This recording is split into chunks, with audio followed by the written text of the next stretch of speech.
Hi, everyone. Judicial Watch President Tom Fitton here with a special Judicial Watch presentation on investigating the investigators. We have an expert panel here today to talk about the issue. For those of you who don't know, Judicial Watch is a nonpartisan educational foundation that investigates and uncovers government corruption. We are second to none in using the Freedom of Information Act to uncover what the government's been up to. And we've taken the lead in exposing the Spygate targeting of President Trump, the deep state attacks on President Trump through Spygate. And on top of that, we have the many lawsuits on the Mueller investigation and what's behind that. With the collapse of the Mueller report or the collapse of the Mueller investigation, now people are wanting to uncover what has been going on with the targeting of President Trump and the attacks on our Republican form of government through the illicit use of the spy agencies targeting President Trump and other innocent, what I believe to be crime victims. Judicial Watch has nearly 50 lawsuits to expose this most massive corruption scandal in American history. And without that pressure, we're convinced that efforts to educate the American people on this and expose what went on would never take place otherwise. Congress obviously has been defanged because they're part of the problem now, and the administration is facing internal pressure not to release key information about the misconduct of the Obama administration and, frankly, Trump administration officials who continued the effort to overthrow the president. And with that, I'm going to open up our panel with the introductions. Joining us first here is Dr. Carter Page, who's founder and managing partner of Global Natural Gas Ventures. You may know Carter Page, obviously, as the target of those illicit FISA warrants used by both the Obama administration and the Trump Justice Department to spy on not only Mr. Page, but indirectly the Trump campaign. Dr. Page has decades of experience as a foreign policy scholar, including a 6-year term as a fellow at the Center for National Policy, where he focused on energy and foreign policy issues. He was a former Navy officer, had the top-level security clearance as well, and a graduate of Annapolis, so we're lucky to have him here. Victoria Toensing is a founding partner of the Washington, D.C. law firm of diGenova and Toensing. She is an internationally known expert on white-collar crime, terrorism, national security, and intelligence matters. And yes, she actually used to obtain FISA warrants when she worked at the Justice Department. So of all the people you see talking on TV, I think there's only maybe 1 or 2 have actually been involved in obtaining FISA warrants, and Victoria is one of them.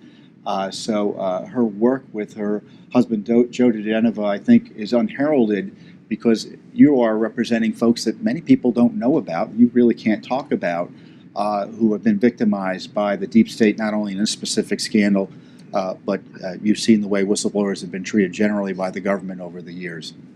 Also joining us is Chuck Ross, who's a preeminent investigative reporter at the Daily Caller News Foundation, where he covered the 2016 election and the Clinton email investigation, and he's one of the leading reporters covering the Trump-Russia investigation. His work has been cited by the New York Times, Washington Post, and Fox News.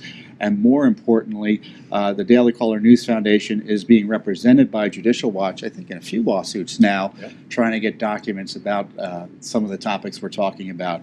And my colleague, Chris Farrell, is Director of Investigations and Research for Judicial Watch, member of our Board of Directors. He previously served as a counterintelligence officer for the United States Army, where he specialized, again, in counterintelligence and human intelligence. And Chris has been with Judicial Watch for 20 years now? 20 years. Scary. Well, thank you for joining us, everybody. A lot to talk about. We've got a good hour to chunk and change to talk about it. And the way it will work is we'll make some intro remarks, and then we'll talk amongst ourselves. Carter, I'll start with you. You have a lot to say, I'm sure, but go ahead. Well, Tom, first of all, a huge thanks to Judicial Watch. You literally have been a lifesaver, and I think as I describe some of the things that we've been through and the pathway ahead, I think that'll become clear. You've made a comment on, both in your introduction and over many months and over the last few years, that this attack, in terms of the civil rights abuses against myself, was not an attack on me. They were really trying to get at President Trump, candidate Trump, and then President-elect Trump, as a way of infiltrating his campaign. So similarly, again, I don't never view myself as a victim, but everyone on this panel, or all the organizations on this panel, were illegally surveilled. I think the first time I ever spoke or emailed with Chuck was he asked me questions in February of 2017, which was right after my first renewal. Had a few conversations with diGenova, Toensing, the top law firm, and Judicial Watch in terms of a few conversations as well. So we're really all victims in this. So the main focus, I think, we often get focused on spying, et cetera. To me, the bigger issue, and the thing I'm more concerned of, is literally the terrorism that was associated with this. Now, terrorism, you typically think of, assassinations or explosions, but really, if you look at the statutory definition of terrorism, it includes acts that are dangerous to human life. That's sort of the basis of it. And these false reports that were paid for by the DNC and the attacks which were distributed widely to the media, I received countless death threats related to this. And I know a lot of other members of the Trump movement had the same thing, but you just go down the list of all the elements of terrorism. Violations of criminal law, I think, as we're starting to see elements of that. And it's really about intimidating or coercing a civilian population. So that's a big issue. Unfortunately, as I said, it's been great to rely on the important work that Judicial Watch has done, but I have been a supporter of the FBI and a confidential source for them for many, many years. And unfortunately, I have a small graphic here, which is off the FBI's website, which is the FBI's priorities. When you look down every single one, they literally were doing the opposite of it during the witch hunt. So first of all, protect the US from a terrorist attack. Again, literally, I had asked the FBI for help about this, and I've asked repeatedly. To the contrary, they actually, the leaks were continuing after my meetings in March 2017. Going down the list, protecting US against foreign intelligence operations. Well, we know that the DNC's conspiracy was all over that. Protecting against cyber attacks and high technology crimes. Again, we're all victims of that in terms of this illegal surveillance that was done. And combating public corruption. Again, these illicit payments, which Judicial Watch was able to uncover. Not only was the DNC's consultants getting paid, but this Mr. Christopher Steele in 2016, right up to and after the election, got 11 payments from the FBI. So literally a public official who is getting these illicit payments surreptitiously. Protecting civil rights, which is a joke. Obviously our civil rights were severely violated. And then really, transnational criminal organizations. This enterprise was exactly that. And I think, going back to this Investigate the Investigator, when we talk about major white-collar crime, we should find out a lot more about that over the period to come. So, again, thank you very much for doing this, and looking forward to the discussion. Hey, thank you, Carter. Carter probably has a few claims or two he could be pursuing. I'm sure he is already. But Victoria, thanks for joining us. We're interested in your take on the latest. And James Comey's out in the news today as well. We should address that. So a lot going on as we speak even. I'm embarrassed that the newspapers print what he writes because it's so trivial and unsophisticated.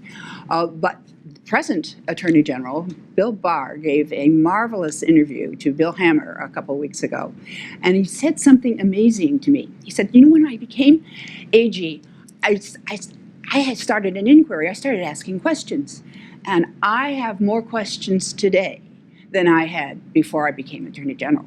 And that just blew me away. That, why wasn't Chris Wray over there saying, here's the answers. So I'm going to pose some questions that I have and see if anyone knows that they've been answered.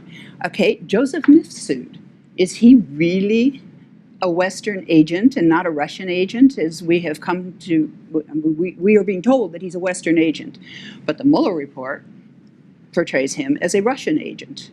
And George Papadopoulos said that when he said he was leaving this institute and going to the Trump campaign, that a woman who worked for the US government said to him, "Oh my goodness, you have to meet Mifsud. I'll fix it up. You must do it."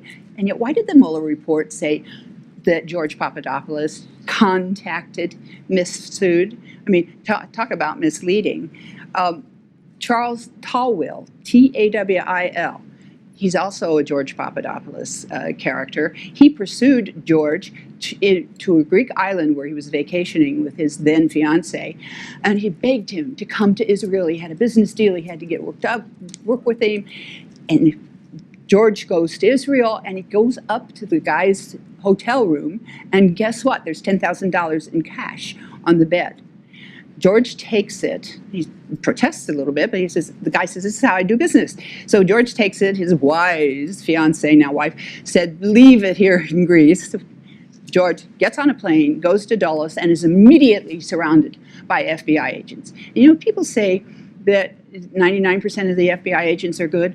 What happened to these rank and file people who were participating in this? I want to know. My question is, what were they told was the basis for this, stopping this man? And then they didn't have the 10 grand, so they had to make up a crime, and they put him in chains. I mean, my goodness. And they're calling back saying, "Oh my gosh, we don't have the 10 grand.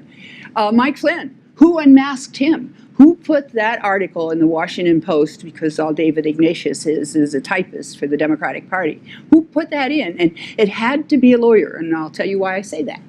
Because the person told Ignatius to write about the Logan Act. Ignatius wouldn't know about the Logan Act, but he puts it in, and I know journalists enough, you all can verify, if you're going to try to get something out there, you don't put it in the first paragraph. You bury it down so it can just be there as a little seed of destruction. That's what the Logan Act and Mike Flynn all came about. Well, who did that?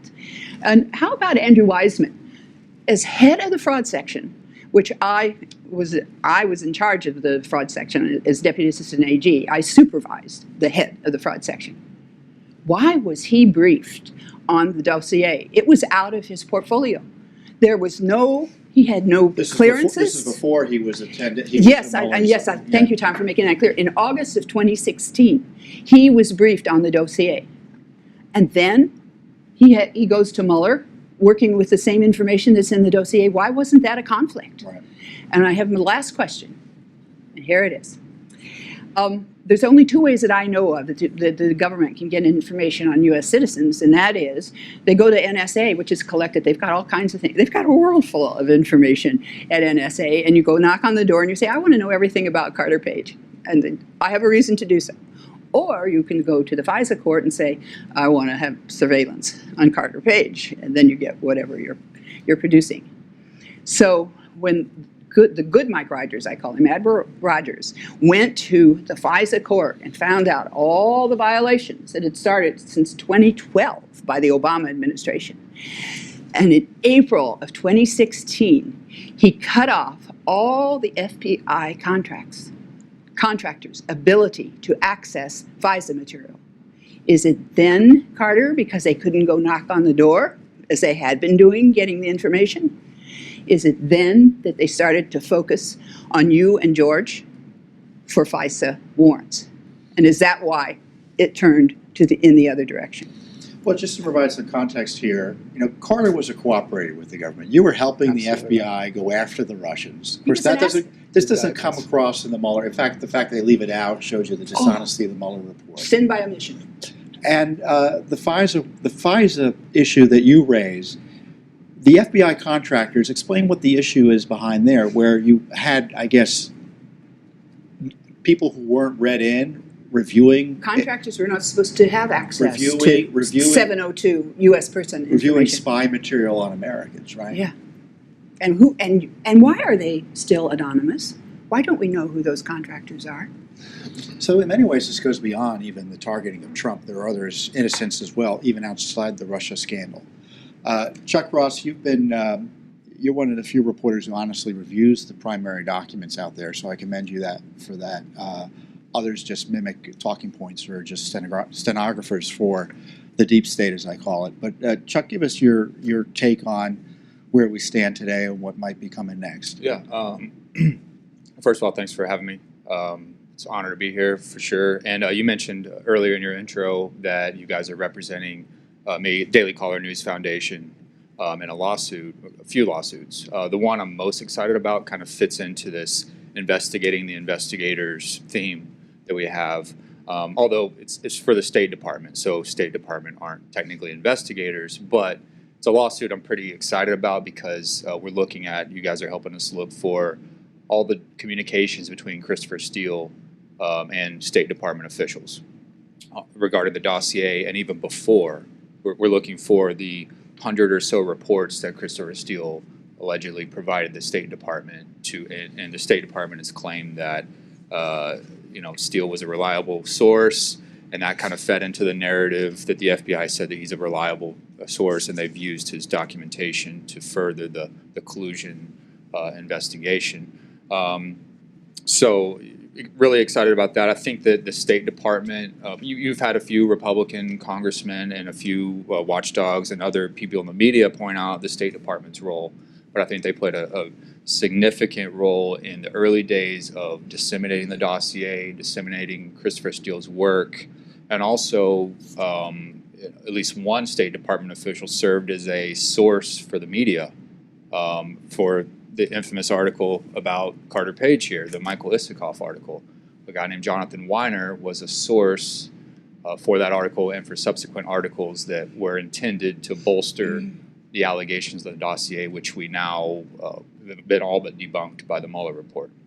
So, I focus a lot on the dossier in my reporting. I just think it's, despite the spin that has emerged over the past couple years, I still think it's just the central document to this whole investigation. James Comey and others, Comey in his op-ed yesterday, rehashed the argument that the dossier wasn't the spark for the investigation, which maybe that's technically true, but there are a couple of problems with that, and I think that's something that we need to look into. From my perspective as a journalist, Judicial Watch as a watchdog group, there were activities before Crossfire Hurricane kicked off. We have informants, Stefan Halper, who met with Carter here 3 weeks before the investigation formally kicked off. You had Loretta Lynch and James Comey discussing Carter, actually, in the spring of 2016. So this is before the investigation officially commences. They're at least thinking about looking into Carter and the campaign and other people. So we need to figure out why what happened, what was the catalyst for that. And then, as I mentioned, we have Stefan Halper, who was a longtime FBI informant, who was up to something in the weeks before Crossfire Hurricane opened. And then the dossier enters the picture, at least as far as being provided to the FBI sometime in September of 2016. So if the dossier wasn't the catalyst of Crossfire Hurricane, it was at least the engine that drove this idea that there was collusion between Trump associates and the campaign. It also has fueled, and I think this is more important actually, it's fueled the media narrative over the last 2 years. I mean, this has literally placed a cloud over the Trump administration and innocent people as well outside of the administration, Carter included. We have to look at how that came about, why the media, and I'm not saying investigate the media in terms of criminal investigation, but media watchdogs, reporters like myself need to take a harder look at what the media got wrong, why they appear to have fallen for this false narrative, and all of this is kind of with an eye on trying to prevent it from happening again. We went through a debacle in the lead up to the Iraq War, where there's false intelligence that led the drumbeats of war, and that happened. So we had to take a step back and figure out why we got into that. And there's a similar situation, I believe, here, in the sense that this information that is false was perpetuated, pushed through the media, and was used to plant a cloud over the Trump administration. I'd like to make one legal point, Yeah, just sure. while because Chuck just said that Steele was reliable. I practiced Fourth Amendment law for about 5 years as an assistant U.S. attorney. It's not the provider of the information that has to be reliable. It's the people that he or she gets the information from. And there was no basis to support one iota of anybody that Steele got information from was reliable. Chuck, you kind of talked about this a little bit. I think an uncomfortable truth for the media is there's no media exception to the Espionage Act. So in my view, you had media organizations like the Washington Post and New York Times that were knowingly publishing classified information. They admitted they were publishing classified information. And the same way Julian Assange has been targeted for prosecution, these same folks arguably could be. Do I think that's going to happen or should happen? Probably not. But certainly these media entities are witnesses to crimes, and they know who the crooks are in the Obama and Trump administrations who are unlawfully leaking this classified information, targeting you and targeting Flynn and targeting President Trump and others in a way that makes them unable, I think, to fairly report on it without acknowledging this role they've had in helping this misconduct take place, this government misconduct take place. Chris, is it fair to call you a spy? Probably. Yeah. Did you spy? I think so. Were you a so. spy when you worked for the Army? Well, we're lucky to have here because here's someone who ran counterintelligence operations and who knows what the rules are and has some pretty strong opinions as to how the rules were violated. Chris Farrell, who's the Director of Investigations at Judicial Watch. Tom, this is a great panel, and it's wonderful to have such bright, smart people who know what they're talking about instead of the usual commentators opining about things. We have folks here with direct knowledge of what was going on and how it's done. And, your opening is correct. I've had the great fortune of running very successful counterespionage investigations defensively, but also offensively running double agent operations for the Army. So I'm not guessing at this. I've done it for a living. I know firsthand exactly how this is done, what the procedures are, both from a tradecraft point of view, but also the legal process standard for how these operations are, formulated, predicated, and then launched, and how they're conducted. The average citizen, I think, having seen the Mueller report, knows that something very horrible went terribly wrong, that they've been lied to. The average American citizen, just kind of even dipping into the story occasionally, knows that for 2+ years a hoax has been perpetrated upon them, and they've been lied to and manipulated. And that's really the net of the Mueller report.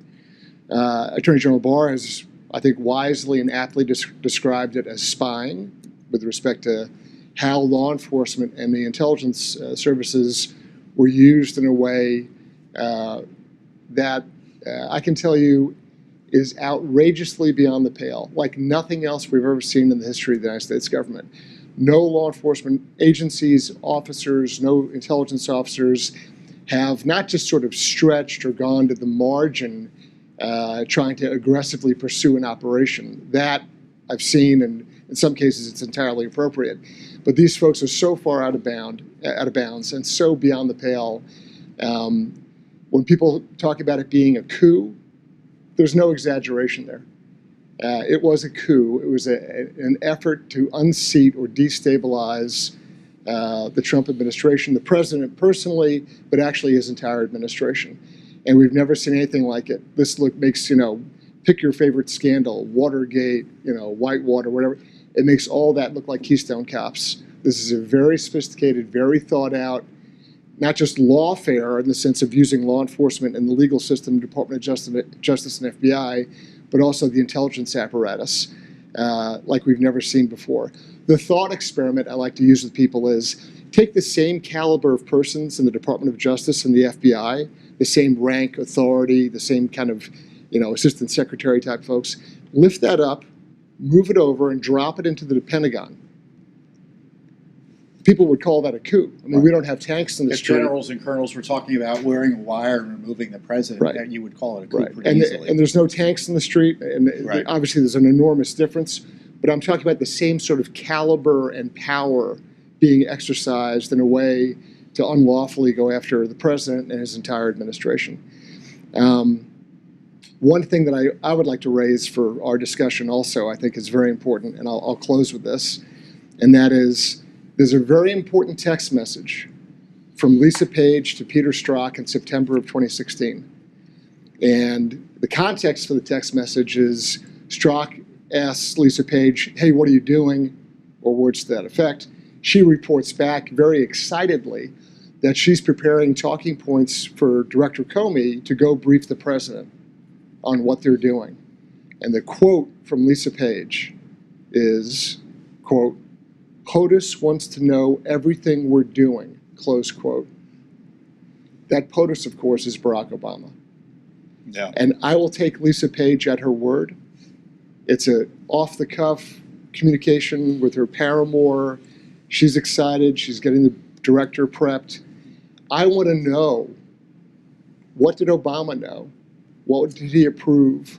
What did he tacitly nod his head for? What did he explicitly authorize?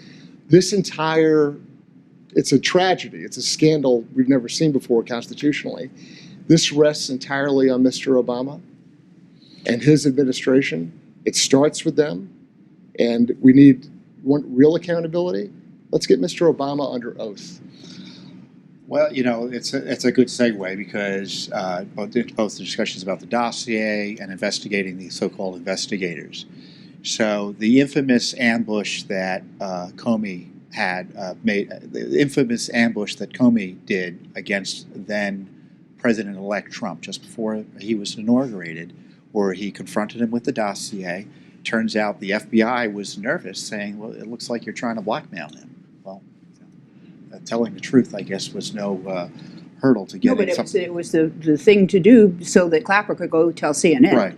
But before that took place, there was a meeting at which that ambush was discussed in the Oval Office with Barack Obama, Vice President Biden, Brennan, I recall, Yep. Susan Rice, Sally Yates. I'm sure, I don't remember if Sally Yates was there, but Comey was there, obviously, and they all talked about the dossier and going to visit the president-elect with it. And based on what Comey said, the president said, good luck, have good luck with that. So, and then if you've read Simpson's testimony, and on top of what Obama knew, what did Mrs. Clinton know? Simpson was asked on the Hill, what did you tell your clients about this Russia info, this intel? And he refused to answer. He cited some privilege. I don't know what the privilege is, you know, political hack privilege. I don't know what the privilege is. But Hillary Clinton's never been asked about this in any serious way. Certainly her lawyers haven't been asked about this. So there's this category of folks that haven't even been asked by the media about their involvement in this. And I want to, I guess, your reaction to that as to why is it the top leader, the White House of President Obama have been immune from scrutiny here? It's funny. And of course, Carter, you were in the sights there. I can't imagine the president didn't know that there were 3 or 4 FISA warrants targeting you. Well, it's funny you asked that. A couple days later, on January 10th, the morning of January 10th, 2017, I went to a breakfast at the Council on Foreign Relations. It was actually an on-the-record breakfast that was live streamed. And Lisa Monaco, who was the working in the Obama White House at the time, you know, there was a big article that day in the New York Times by Robbie Mook, you know, the Clinton campaign manager, and he's talking about Watergate. And, you know, I asked her questions about the FISA process, and, you know, there's been various allegations. Of course, she completely, you know, dodged the question, but I tried asking that question directly, and I've been asking, you know, I've put in FOIA requests, Privacy Act of 1974 requests, great questions. I have no idea. So Carter, one thing that is interesting is that we have Andy McCabe, his desk calendar, showing that he was running over to the White House to brief Lisa Monaco. So there's a direct connection there. Do you know the date? Off the top of my head, no, but we do have those records. But, you know, That's we great. talk about the deep state, but isn't this really the top state we need to be worried about at the DOJ, FBI, CIA, et cetera, the Obama White House, Victoria? Oh, yes, but there still is a deep Right, state. right. I mean, because I've seen it where things are being ordered to be done, and people just take their time to do it. That's why there's this declassification order, because of the obstruction from seditious individuals inside the a administration. deep state and a head state. That's Chris Wray. I mean, Chris Wray was stonewalling the Attorney General, for goodness sake.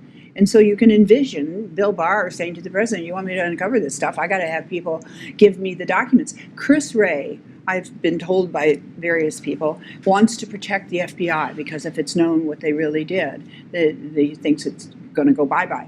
I say, you've got to clean it out to protect it. We've been COINTELPRO, way back in the days when it was just being used against bad guys. They were overdoing bad guys. Can Durham and AG Barr trust the FBI to allow it to be involved in these investigations? Is there a conflict there? I'm sure they can find some agents there. I mean, of course there's honest agents, but I was pointing out during my intro, how about those agents that surrounded George Papadopoulos when he landed? What were they told? Why was this guy going to have 10 grand on him? Well, just think about the Papadopoulos operation, Chuck, where you had the FBI, this woman who we don't know who she worked for. Maybe it was the FBI, maybe it was CIA, a government operator. So it's taking place overseas. So you had the FBI, the DOJ. Stephen Halper was paid with Defense Department funds. That's, he made money from the Defense Department. Obviously, an overseas operation like that would involve the State Department. So you have this multi-agency operation targeting a presidential campaign. It certainly highlights the need for the Attorney General to be able to access all of these agency documents quickly to figure out what went on in that specific spy case. But get back to the address that, obviously. But I mean, you're a media guy. I guess Barack Obama is going to put you on his sole interview list. But am I wrong in suggesting the media hasn't asked President Obama one question about this, more or less? Yeah, to my knowledge, he's not been asked this, and I don't know if he's just been cleverly avoided it or if the reporters don't want to take the initiative to ask him these questions. To jump back real quick on George Papadopoulos, and then also tying in, you mentioned Joseph Mifsud. Devin Nunes has raised a really interesting point in a letter, I think, last month he sent to the FBI and Attorney General. He wants to find out, Mueller claims that Mifsud was a Russian asset. But we know for a fact that Mifsud was working for institutions that have much stronger ties to Western intelligence agencies. So Devin Nunes raised the question of, okay, well, if Mifsud is a Russian asset, as you claim, then that creates a huge counterintelligence problem for all of these Western institutions and our own State Department, who Mifsud visited in 2017. Creates a huge counterintelligence problem. So they need to tell us, which is it? What is he? Either he was a Russian asset, which there's really no evidence to support that, then that's the problem. And if he was not a Russian asset, if he was affiliated with Western intelligence, what was he up to? What was he doing? And so George Papadopoulos, I mean, there were so many just really strange interactions that he had. I mean, that's understating it. I mean, he had Halper, and then you mentioned the Ozra Turk, alias Ozra Turk, who we don't know if she's FBI, if she's CIA. But if you're Attorney General, yeah, and you sit there and you say, I want to know tomorrow morning, who's Ozra Turk? Yeah. I want to know if Mifsud, shouldn't you be getting those answers the very next morning? It's pretty clear he hasn't been getting the answers. People should understand that the Attorney General seeking this authority from the President suggests the corruption continues, that he's facing corruption internally, that he needs to try to bypass by getting authority to declassify information and get over these bureaucratic roadblocks that have been put in place to protect these agencies from scrutiny. He was blessed with this authority. Let's hope he uses it. Chris, you've made the point. He will. Yeah, well, and then you could use it and still have the fight. And AG Barr needs a lot of prayers and support because he's going to continue to face strong opposition even with this authority. As we know, the president saying something should happen, as far as the deep state is concerned, that's something to be taken into account, but it's not just positive. For the media going along with this would never happen. Right. Well, that's true. Well, the media is complicit. But I mean, too much of the media is complicit. they're Obviously, some chiming media in isn't. on trying Chuck, to, I don't know everything you've done. But well, they're trying to taint Bill Barr. I mean, if you go listen to CNN for 2 minutes if you can stand it, or MSNBC, it's like, well, Bill Barr, is he to be trusted with classified information? Well, yeah, he worked at the CIA. He's got his clearances. I bet he is. I'd like to can I make a point on that, actually? Sorry, I know you're... just real quick. So John Brennan has come out on Friday after the declassification authorization. Brennan comes out, and the talking point, all of a sudden their talking point was, well, we have to worry about sensitive sources and methods being leaked. Now, first of all, there's no indication that Barr is just going to willy-nilly, as Brennan used that term, willy-nilly, just release these crown jewels. He's not going to do that. But also, it's the same hysteria that they invoked with the Devin Nunes Exactly. 4-page memo, and they would have you believe that they're going to, explain to the world intelligence collection methods, which is not the case at all. Right. All they're going to do is expose and reveal what bad actors did what things and communicated with who.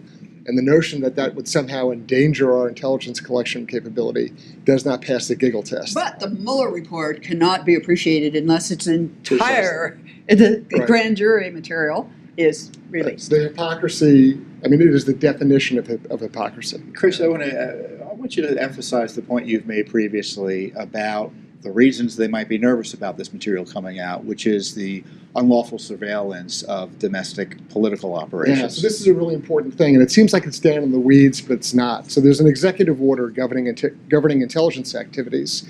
It's Executive Order 12333. There's one section in there called Section 209, and there's a specific prohibition in this section about undisclosed participation in U.S. organizations in the United States. That's a long title, but basically what it means is that intelligence and law enforcement, principally intelligence, cannot run penetration operations against U.S. entities. This is sort of an emotional, legal intelligence hangover from Students for Democratic Society in 1968. The FBI convinced the Army to run assets, to run agents against SDS, a militant group that blew up post offices and campuses and stuff. So there was this problem in the 60s that was reformed. Intelligence services were told you cannot penetrate U.S. organizations in the United States.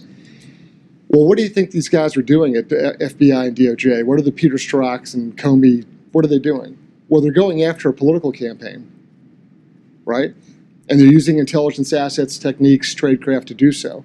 So there's a prohibition on that. One way around it is to get an attorney general letter. And do you really think they're going to go to Loretta Lynch and get a letter authorizing them to run an operation against the Trump campaign? No, for a variety of reasons.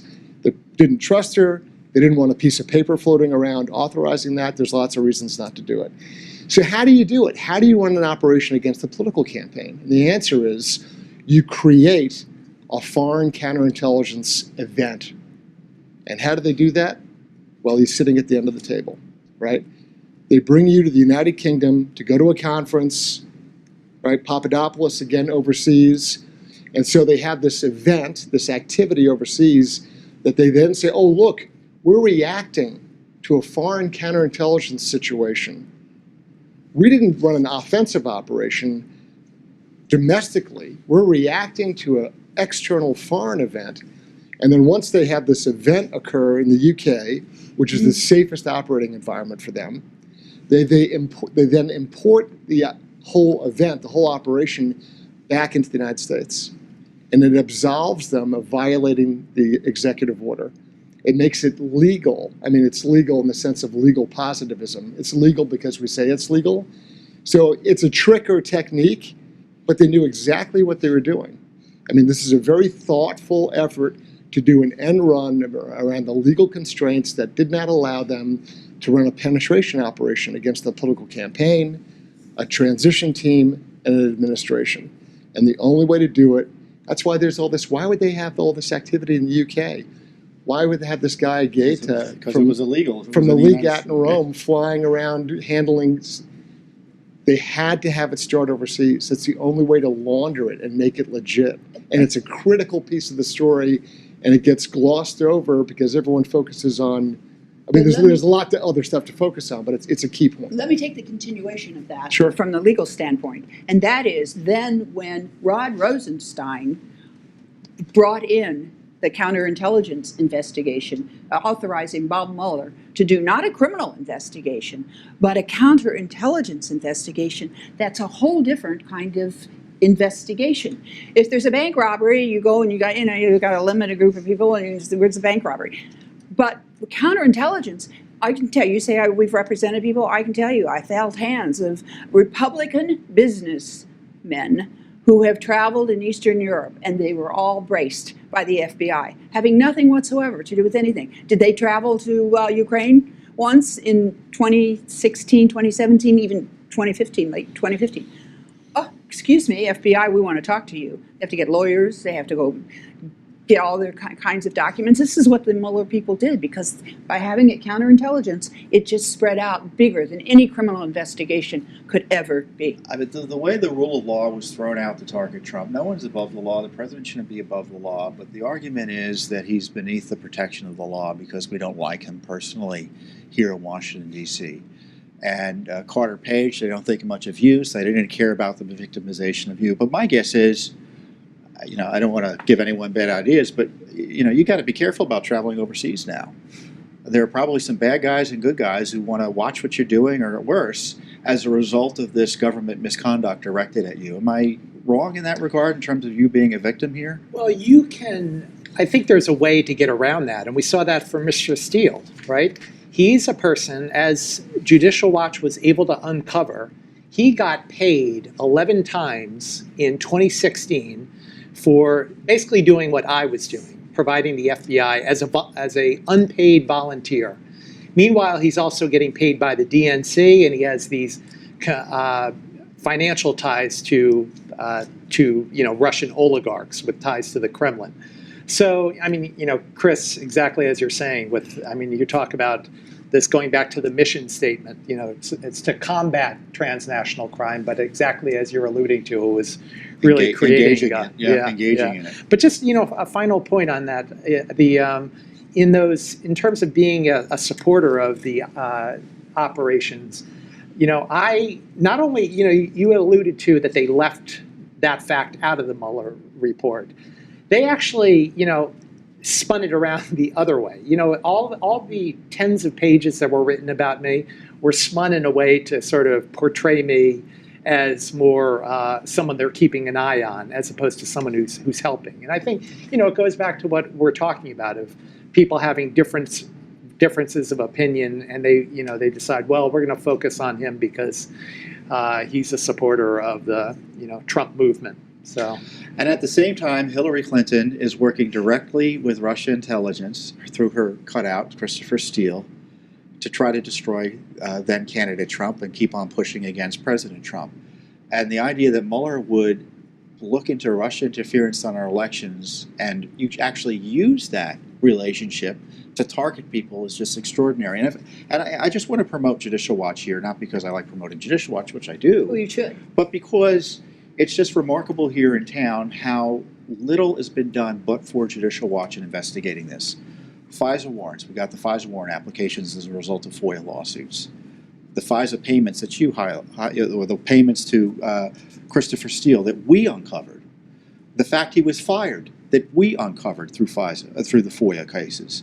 No FISA court hearings. Now, I know they often don't have the hearings, but they had 4 warrant applications targeting then a presidential candidate and then the President of the United States, and not one of those 4 judges deemed to bring in the government for an official hearing. Because we asked for the transcripts, they finally admitted there were no hearings. State Department collaborated with Orr to get Trump. That's documents we just uncovered. Orr and his wife, Nellie Orr, a communication, Nellie gets an email from Orr, I'll delete the emails you asked me to delete, on Russia, it looks like. The Orr communications with Christopher Steele. Steele gets fired. Bruce Orr of the Justice Department, tasked by the FBI to keep open this pathway for information from Christopher Steele.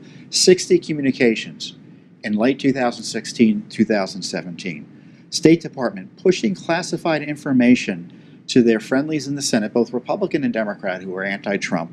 And the news out of that was the email was, we made the deadline. What was the deadline? The inauguration of President Trump. And on top of that, we've got ongoing lawsuits about the Brennan leaks and things like that. And all of this is coming not because the media is getting this information, as I noticed, complicit.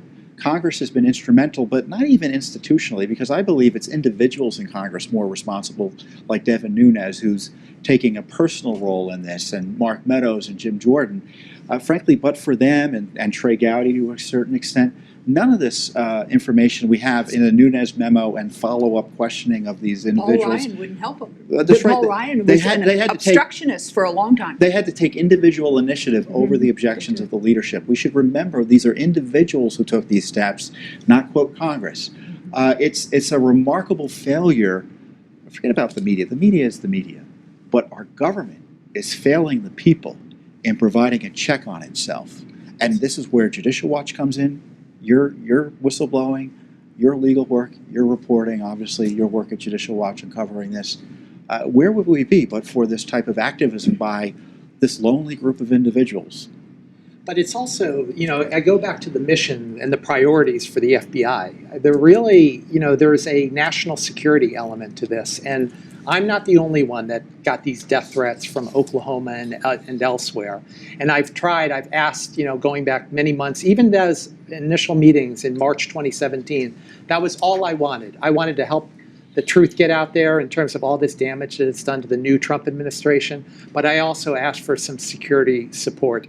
And they actually did the opposite. They had these additional leaks in April of 2017 to Devlin Barrett at the Washington Post and, a lot of other follow-ups like that. So, the president's a crime victim here, Victoria. Do you agree?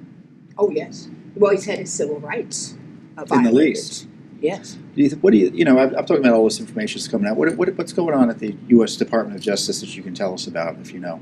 Oh, there's a new day. I mean, should we be when Bill Barr walked in there, people knew to get serious. Remember, there was a career people who told Jeff Sessions he had to recuse himself here and there and doing all this stuff. They didn't tell Bill Barr he had to recuse himself from the Russian investigation, did they? They knew. They knew. There is a new sheriff in town. And Bill Barr, he loves the law. I mean, this is not about Donald Trump. All these people want to make it like that. I don't know, how he feels about Donald Trump, but he loves the law and the Constitution. My concern is that they're the rank and file career staff within justice.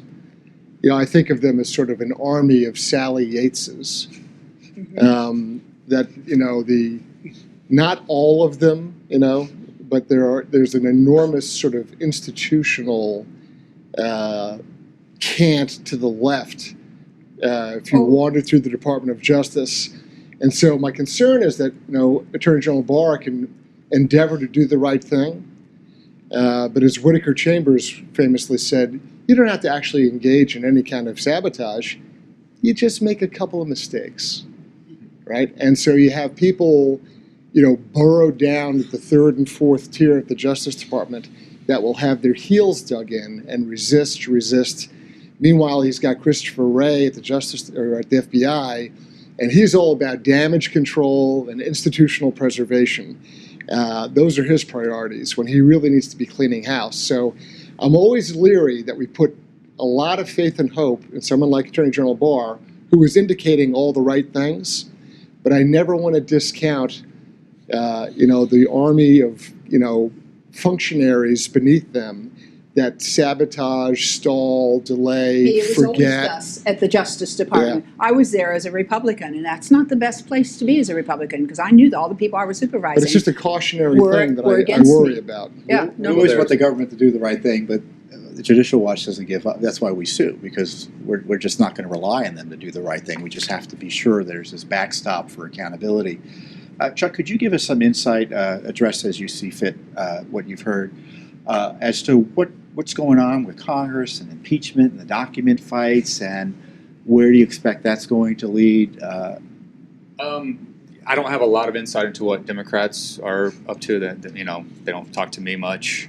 I just see what's on TV and what's reported elsewhere. I mean, I think that you see this kind of back and forth with Schiff and Nadler. They're both kind of 1 week. One will be out front calling for impeachment and contempt against Barr, and then the next one will come in the next week, and they're just ratcheting up to the point where they're going to either hold Barr in contempt for something or try to impeach President Trump. I mean, I think the fight will actually. Robert Mueller is supposed to give a press conference today about something. With no questions. A press conference with no questions. Maybe that's a game changer. I don't know. We'll have to wait and see. But I mean, I'm keeping my eye on what Republicans are still doing. We still have this. Republicans still have Senate Judiciary Committee. Chuck Grassley is still doing a lot of work to try to get documents related to the dossier and the origins of the investigation. Devin Nunes, even though he's in the minority, he doesn't have a lot of power. He's still, sending letters, raising questions about origins of the investigation and things like that. So, I think it's, as Chris was saying, I mean, there's a lot of resistance within DOJ to produce, and probably CIA as well, to produce these documents. And, one funny thing, actually, one FBI Justice Department lawyer, Kevin Kleinsmith, he's the one who sent the Viva la Resistance text message to one of the FBI lawyers. It's mentioned in the last IG report. I mean, that kind of shows you what's. I mean, he literally used the word resistance. Yeah. I mean, And it's not just declassification issues. I mean, we have Orr's notes where he's talking to Glenn Simpson, and Simpson gives him a list of intermediaries he was using, evidently targeting Trump. That's blacked out. It's not because it was classified. It's because it was in something else. Yeah. And the FBI is refusing to turn over text messages under FOIA. They believe they shouldn't have to search FBI text messages under FOIA. So McCabe, Strzok, and Page, none of their text messages would be reviewable under Wray's interpretation of FOIA law. And at the same time, I think Barr, if he does an adequate investigation, necessarily has to investigate the handling of the Clinton email, because that is the genesis of the targeting of Trump. You distract from one by targeting the other. They're both sides of the same coin, and this Justice Department is viciously protecting Hillary Clinton in court against Judicial Watch now. People don't understand this, but we're in discovery, getting information on the Clinton email issue from email witnesses in her State Department and people close to her, and we're being fought tooth and nail by this Justice Department and this State Department. Still. So this is a leadership issue, I understand, when you're trying to get declassified documents, but the everyday operations of the Justice Department and the FBI continue to stand against efforts of accountability. And Clinton and the Russiagate, you can't separate Clinton email from Russiagate, because one was you targeted Trump to protect Clinton from the consequences of her email misconduct. I mean, the thought from their perspective is, if you look at the famous July 5th, 2016 briefing by Comey, where he made up this notion of their requirement for intent to be a part of the crime of mishandling of national defense information. They could not accept the notion that the Democratic nominee was going to be indicted for national security crimes. That's what a legitimate investigation would have resulted in. 18 U.S.C. Section 793F. I know it very, very well. And so if she was charged with that, indicted in July or August, and now she's going to go run for president 2 months later, right? It is unimaginable to them. So an effort to thwart that, and then an effort to destroy Trump simultaneously to offset the damage done by the entire server story. And I think another huge part of this that feeds into the crazy hoax narrative. People will remember the Trump Tower visit by Veselnitskaya, the Russian attorney. Well, who did Veselnitskaya meet with the morning of her visit to the Trump Tower? Glenn Simpson of Fusion GPS. And who did she meet with the day after her visit to Trump Tower? Glenn Simpson, Fusion GPS. In the intelligence world, that's called dispatch and recovery, right? You dispatch your asset, they do what they got to do operationally, they pop back out on the other end, and you debrief them as to who did you meet, what did they say, and the only thing they wanted to do, is put that woman in Trump Tower with those people. They didn't care what was said, what was done, what was promised. They just needed to make the contact between the two persons, because it then facilitated 2 years of screaming Russia, Russia, Russia. And that meeting was part of it. But do you think that they just got their sea legs in 2016? Of course not. I don't. The Obama administration has been doing these kinds of things since 2012, as far as we know. What about that Russian woman that was set up with Mike Flynn? Do you think that wasn't an operation? And that was in 2014, because Mike Flynn was a thorn in the side of the Obama administration. Yep. This is their modus operandi. Washington Post, I have a message for you. Democracy dies in darkness. Well, I know the president has this awesome declassification authority as head of the executive branch, but constitutionally he also has this pardon power. And if I were him, I would exercise it broadly for those Americans improperly caught up in this.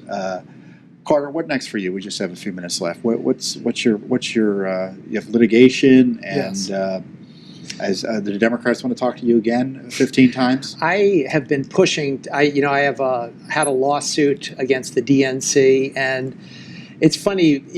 I've been a law student learning the law as well, and the false statements that they made in the FISA court, the DNC, through their various intermediaries, it's been followed in the time since. And so I think I'm hoping that this will be a turning point, but it's been a real uphill battle. But it's been a life or death situation. And again, Judicial Watch has when the FBI fell down in doing their main mission as opposed to just protecting their fellow Washington lawyers. You guys have been on the front line, so we'll have to wait and see. But I'm going to keep fighting the good fight. I think it's fair to say that the number one question we probably all get from everyday Americans is anyone going to go to jail? Yeah, it is. It is. Meaning people involved in the misconduct targeting Trump. I hope so. I know some people come out and say, oh, no, I don't want anyone to go to jail. Yes, because our Constitution was violated. They weaponized the tools that we use to keep this country secure, the intelligence tools. They weaponized them, and law enforcement tools. And that has to be shown to people that cannot ever happen again. Chuck, as a reporter, you often are in a position to see stories on the horizon or stories that are being underplayed that you think will get more attention in the future. Can you highlight some of that for us as we close? Yeah, well, I just think kind of what we've been talking about, we're going to probably see a lot more come out about the informants that were used, including Steele, Stefan Halper down the road, and that depends a lot on what is declassified, I guess, but I expect a lot more developments on that. Of course, the IG's report is expected to. The chatter around. I'm not from Washington, but the chatter around Washington, I hear, is that it's going to be pretty good. Washington, Chuck. I'm on Twitter, so I'm basically from Washington. So Washington's a state of mind. Yeah, that's of course going to be something to watch out for. And so we'll be chasing those threads once that comes out for the foreseeable future. And then, of course, the FOIA lawsuit. Michael Bekesha, the main lawyer on that, told me that we have another 2 years' worth of documents down there, which is par for the course with government productions. But if no one else is doing it, we still be making news 2 years from now. Right. Chris, lots of FOIAs and lawsuits in the offing, as I guess. Lots and lots. And as you well know, we never forget. We never quit. We're extraordinarily persistent. As you know, there's FOIA cases we have that are 16 years old. And we just never give up, which makes some people crazy. No. And that's a good thing as far as I'm concerned. Well, we've gone international. We've asked both the Australian governments and the British governments for documents on the spy effort, and we're getting the same runaround we're getting here in the United States. So it was an international coup cabal in some ways, targeting President Trump. And I have to hand it to the president that he, despite his victimization, has been able to function in his job to the extent he's been able, because there's been no one else in American history targeted like this president. That's not a political statement. That's a fact. And it ought to be very concerning to any American who wants a Republican form of government as opposed to a government run by political appointees and bureaucrats who think they know better than the American people in terms of deciding who gets to be president, how they exercise their power and authority. And frankly, Mr. Mueller needs to be reminded of that now and again as well. Well, I want to thank you all for joining us here on our Judicial Watch special panel. We'll be rerunning it obviously online, and certainly come to Judicial Watch's website at judicialwatch.org, where you can find out how to get the transcript as it's created in the next few weeks. Thanks for joining us, and we'll see you next time.